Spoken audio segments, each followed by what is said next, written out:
So guys, welcome back to the channel. Today's video is going to be a review of my 5,000 meter track race that happened the other night. It's going to be a bit of a delve into my mental state, what happened during the 24 hours, 72 hours after the race, and how this kind of changed as I took time to step back and take a kind of a look and a different perspective on things. So this is going to be a bit more of a talky video, so if that's not for you, feel free to click off. I completely understand. This is just going to be a bit more of a one-to-one conversation with you guys. So yeah, without further ado, let's get into this. So guys, I want to split this video into two parts. The first part is going to be basically my feelings within the 24 hours that followed the race. And then the second part is going to be kind of anything between 24 hours and 72 hours after the race, where I've taken some time to sit back and take a different perspective and kind of give it time, because time is the best healer and things like that. So yeah, so in this first part, let's talk about how I felt straight after the race and kind of up to the 24 hours after. So guys, following the race, I was upset, frustrated. I was really annoyed, and to be honest, that's not something that I've experienced often after a race. I'm normally quite level-headed, and this was something that kind of is new to me really. I hadn't really seen this side of myself after a race. But yeah, I've just started to really get some negative thoughts, kind of thinking, am I any good? Am I worse than I actually think I am? Like, do I think I'm better than I actually am? Am I even improving on the track? And things like that. And it was really hard for me to take. I really got quite emotional over it because I was thinking, like, why am I even doing this? I feel like I should be getting more results. And if anything, it felt like I was taking steps backwards and not improving. And this was something that I really struggled with. Like, straight after the race, I had a phone call with my parents, and I'm gonna be honest, I cried. I got upset, and I don't know if it's just the emotions, the adrenaline pumping. But after the race, I was really on the floor. I didn't really know how to cope with what was going on. But I spoke to my parents and just said, well, look, it just feels like I'm taking like one step forward and then two steps back this summer. After kind of the previous 9 months of some real proper development.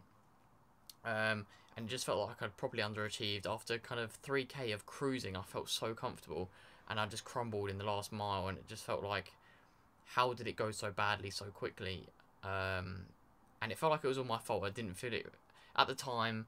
I guess I was so focused on what went wrong, and it felt like it wasn't anyone else's fault but my own. No external factors. Obviously there was the weather, the fact that people changed like races, people dropping out in my race, the lack of support. There were so many reasons now that I've taken some time, but at the time, within that kind of that short period after, I was just frustrated. I was like, well, the only thing it could have been was me, my fitness level, and my lack of ability to run well on the track. But yeah, so I started to really doubt myself and question my mental strength when it comes to racing.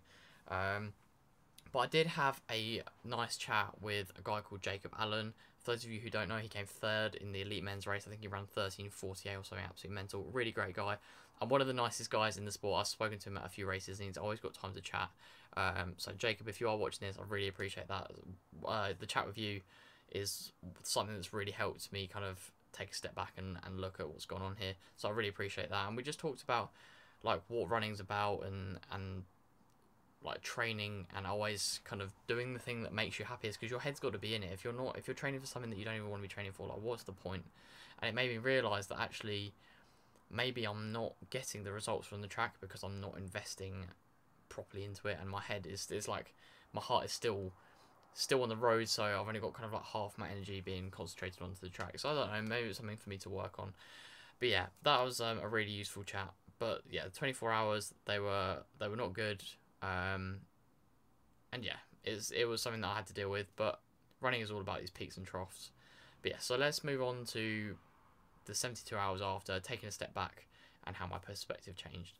So guys, the next day, my plan was to go for an angry run. That's what we like to call it. When someone has a bad race, they tend to do the long run completely solo and 6-minute mile it, that sort of thing, like go a little bit too quick and unnecessarily tire themselves out. But I decided not to do that. I did run with the group, and I just kind of ran in silence for the most part.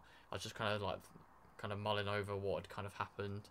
But I took some time to step back and just kind of like think about what I'd achieved. I had a look on my own channel, which is another great thing in the YouTube channel. I'm documenting my training. If I ever want to go relive a moment, I can just go watch the video that I made about it.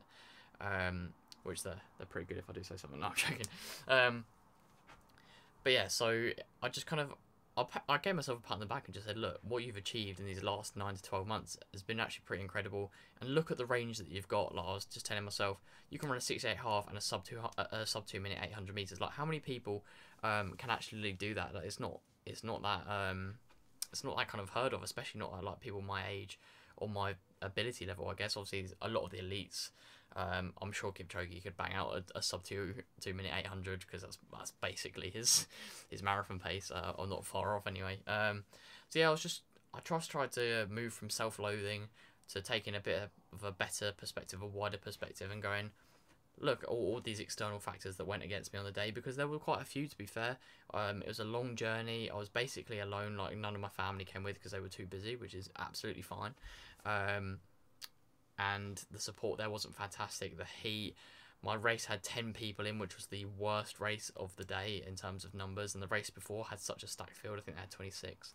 And that was another thing, that people ran quicker in the slower race than I did in the faster race. So in my head I was thinking, well, why didn't I just move down? And maybe that's something I should have looked at. Maybe I should have gone, actually, I need to be in the slower race, and maybe finish up higher up, which I do think is something that I do benefit from.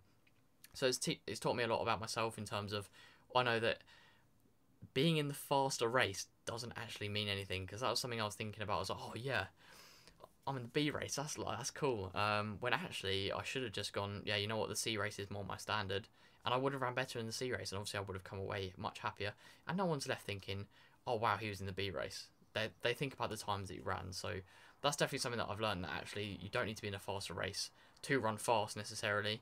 And the faster race doesn't mean you're a better athlete. It just means that maybe your PB is slightly quicker when you set it, but form is so important when it comes to running. So I just had a think about how running is about peaks and troughs, and that track season is a chance for your body to get used to kind of the mileage that you've been doing over winter, gives it a break from that mileage, and also makes that faster pace feel easier when you're running those half marathons. If I can get used to, say, I'm running 2:30k pace on the track season, then suddenly my 3-minute Ks on the road will feel super comfortable. That's the theory. So I'm just trying my best and buy into kind of training properly and giving it its time to allow these improvements to happen, because I think I'm trying to jump to like 5 years time when I'm obviously going to be at my peak, and I just need to enjoy the journey, trust the process, as they say.